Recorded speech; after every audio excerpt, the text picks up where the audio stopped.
நாமத்தில் உங்களை யாவரையும் அன்பின் வாழ்த்துக்கள். இந்த தின தியானத்தின் மூலமாய் இந்த மார்னிங் மன்றம் உங்களை சந்திப்பதிலே நான் மிகுந்த மகிழ்ச்சி அடைகிறேன்.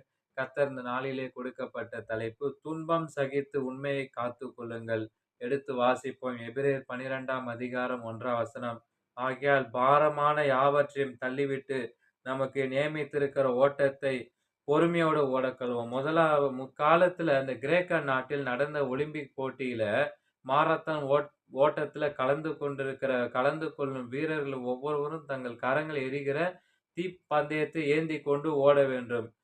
போட்டி அணையாத தீப்பந்தத்தில் ஏற்றிக்கொண்டு முதலாவது வருபவர்களுக்கு பரிசு. 1968ஆம் ஆண்டு நடைபெற்ற ஒலிம்பிக் நாளின் கடைசி நாளான மாரத்தான் ஓட்டத்தில் வெற்றி பெற்றவர் பெயர் கூட அறிவிக்கப்படுவதற்கு 1 மணி நேரம் கழிச்ச பிறகுதான் ஜான் ஸ்டீபன் அக்வாரி என்ற டான்சியானா என்கிற நாட்டு வீரர் ஓட்டப்பந்தயத்து களத்துக்கே வந்துட்டார்.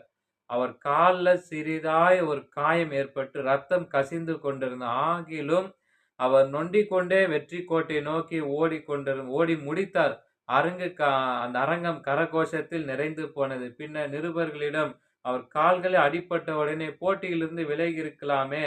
இதை கேட்ட உடனே அவர், எனது நாடு என்னை பந்தயத்தை தொடங்குவதற்காக மாத்திரம் அனுப்பப்படவில்லை, அதை கடைசி வரை ஓடி முடிக்கத்தான் அனுப்பப்பட்டிருக்கிறது. வழியிலே நான் நின்று போயிருந்தா என் தாய் நாட்டிற்கு துரோகம் இழைத்தவனாய் போயிருப்பேனே என்றார். நமது நாட்டுல இவ்வுலகத்தின் ஓட்டத்தில் பலர் பாதியிலே விட்டு சென்றிருக்கிறாங்க.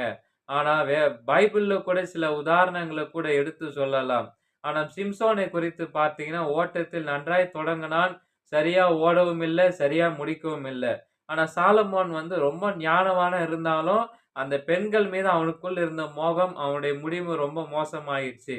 ஆனால் பவுலோ நல்ல போராட்டத்தை போராடினேன், ஓட்டத்தை முடித்தேன், விசுவாசத்தை காத்து கொண்டேன் என்று சொல்லி 2 தீமோத்தேயுல 4:7 சொல்லுகிறார். ஆண்டவராகிய இயேசு கிறிஸ்துவும் யோவான் 17:4 வசனத்தில், நீர் எனக்கு நியமித்திருக்கிற அந்த கிரியையை செய்து முடித்தேன் என்று யோவான் 19:30 என்று சொல்லி முடிந்தது என்று சொல்லி தன் ஓட்டத்தை சிலுவையிலே ஓடி முடித்தார். அன்பானவர்களே, விடாமுயற்சியுடன் கடைசி வரை ஓடி முடித்ததுதான் அக்வாரிக்கு பாராட்டை பெற்று தந்தது. நாமும் நமது ஓட்டத்தை பொறுமையோடு அணையாமல் ஓடுவோம், விலக்கை காத்துக்கொள்வோம், வெற்றி பெற முடிப்போம், பரிசை பெறுவோம். நாம் ஜெபிப்போம். தேவனே, எனது வாழ்க்கையை விசுவாச ஓட்டமாக எண்ணி அதை கடைசி வரை ஓடி நன்றாய் முடிக்க கிருபை தாரும். ஒழுங்குடன் ஓடுவதோடு புயற்காற்றோ பெருமழையோ விலக்கை அணையாமல் காத்துக்கொள்ள நீர் வைத்திருக்கும் பரிசை பெற்றுக்கொள்ள உதவி செய்யும். ஆமென். Have a blessed day. God bless you.